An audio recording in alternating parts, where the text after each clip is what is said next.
मैं अखिल आपका स्वागत करता हूँ। जैसा कि आप देख पा रहे होंगे कि हमने कुछ टॉपिक डाला है। इसमें देखा जाता है कि बार बार क्वेश्चन आता है कि सतह के बारे में, कि जो फिगर दे दिया रहेगा चाहे नाम दे दिया रहेगा कि अगर घन है तो उसमें कितने सतह होते हैं, कितने किनारा होते हैं, कितने कोण होते हैं या शीर्ष होते हैं। ठीक है ना। तो उसी के बारे में हम चर्चा करेंगे। जैसा आप फिगर में देख पा रहे होंगे, हम जो पहला मेरा फिगर है, जो पहला आकृति है, वो कौन सा फिगर है? घन है। घन यानी कि क्यूब। क्यूब में कितना सतह होता है? क्यूब को अगर समझना है, घन को अगर समझना है तो अपने घर को समझिए। घर में कितने दीवार होते हैं? एक तो 4 दीवारी होते हैं, तो यानी कि 4 सतह हो गए। सतह कहिए या फलक कहिए। कितने घर में कितने फलक हो गए?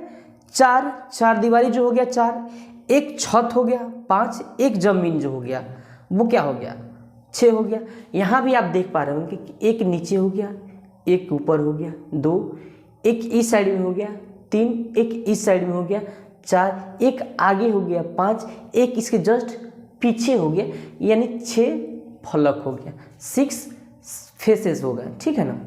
उसके बाद में आते हैं किनारा पे, कॉर्नर पे। फिर से वही बात है कि घर को देखिए। आप जब घर को देखिएगा तो 4 किनारा नीचे दिखेगा। ठीक है ना। 4 किनारा नीचे दिखेगा। सेम वैसे ही 4 किनारा ऊपर, 4 4 8 हो गया। एक आपके सामने वाले 2 किनारा बच गया 9 10, फिर इसके जस्ट सामने वाला 11 12। यहाँ भी आप देखेंगे 1 2 3 4 5 6 7 8 9 10 11 12। कितने हो गए किनारा? एजेस कितने हो गए? 12। ठीक है ना। अब आते हैं शीर्ष यानी कोण के बारे में।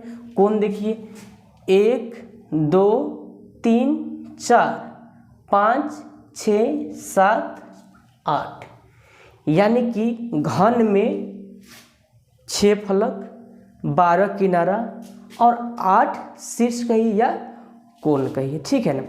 अब वैसे ही सेम बात होता है घनाभ के लिए, यानी क्यूबॉइड के लिए। क्यूबॉइड में भी सेम होता है। क्यूबॉइड यानी कि घनाभ। घनाभ वही कि फिर से आप अपने घर को देखिए। घर में कितने सतह होते हैं? 6। एक 4 दीवारी हो गया 4, और एक छत हो गया और एक फर्श हो गया, तो कितने हो गए फलक? 6। किनारा वैसे ही यहाँ भी काउंट कर लीजिए। 1 2 3 4, सामने का 4, उसके पीछे का 4, 4 4 8 हो गया, 9 10 11 12। किनारा कितने हो गए? 12। उसके बाद फिर से वैसे ही कोण। कोण कितने आ जाएंगे? वैसे ही फिर से 1 2 3 4 5 6 7 8। कोण कितने आ गए? 8। अब आ जाते हैं स्फीयर यानी कि गोला। गोला में एक ही सरफेस होता है, यानी कि फेस होता है, वो भी कर्व सरफेस यानी कि वक्र सरफेस। ठीक है ना।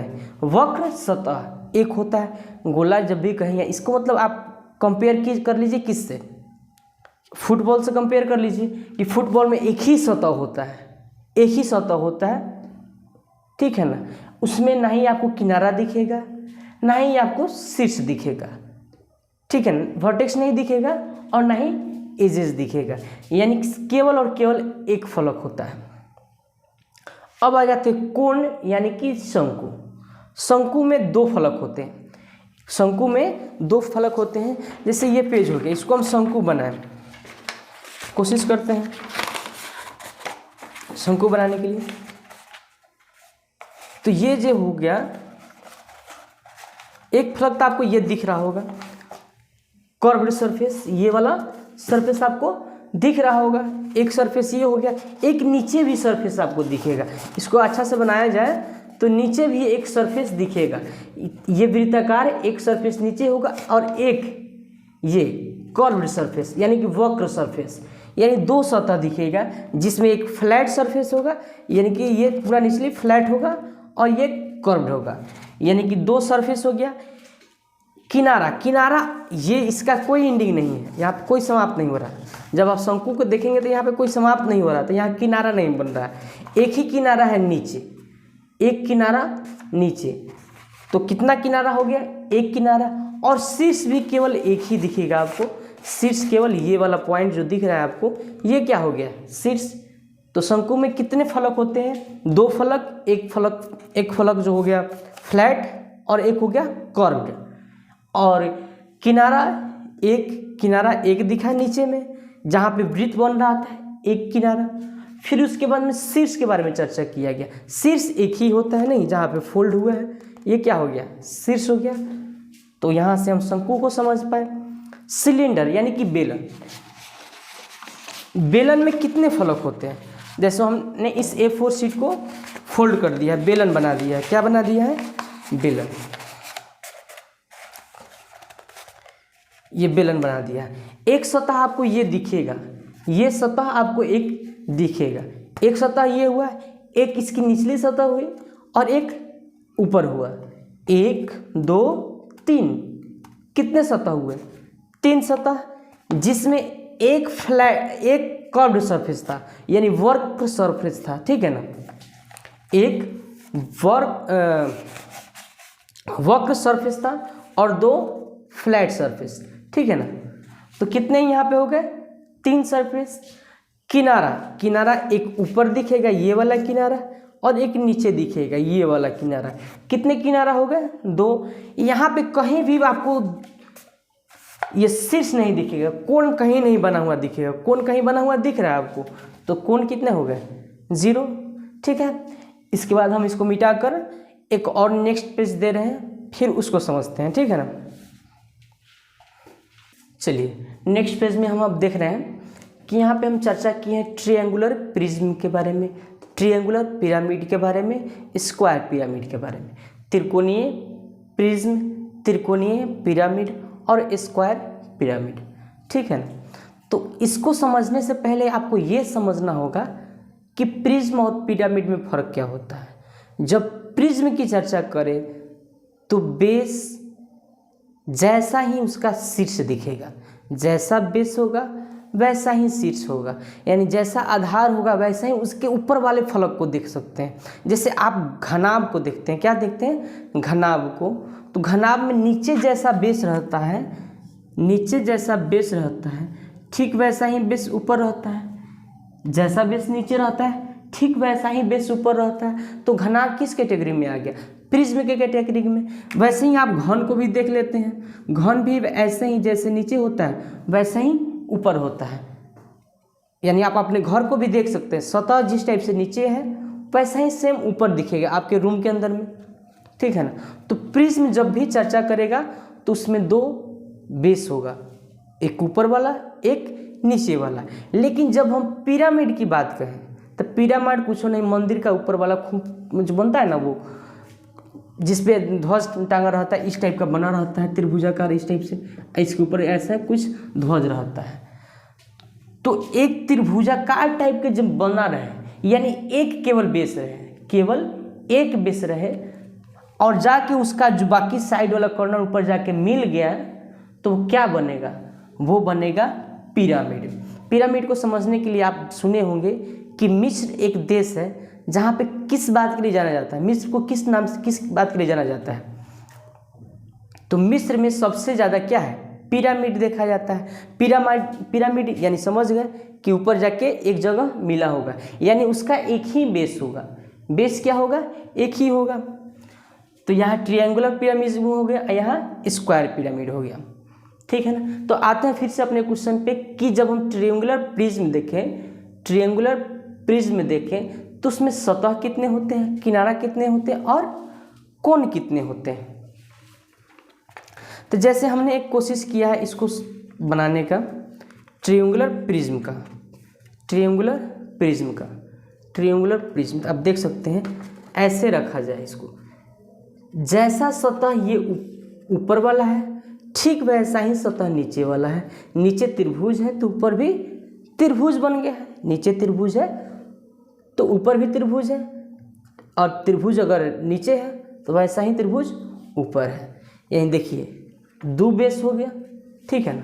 जब 2 बेस हो गया तो चलिए अब काउंट करते हैं फलक, यानी कि सतह, 1 2, एक ऊपर वाला है एक नीचे वाला, 1 2 3 4 5, 1 2 3 4 5, कितने सतह होगा?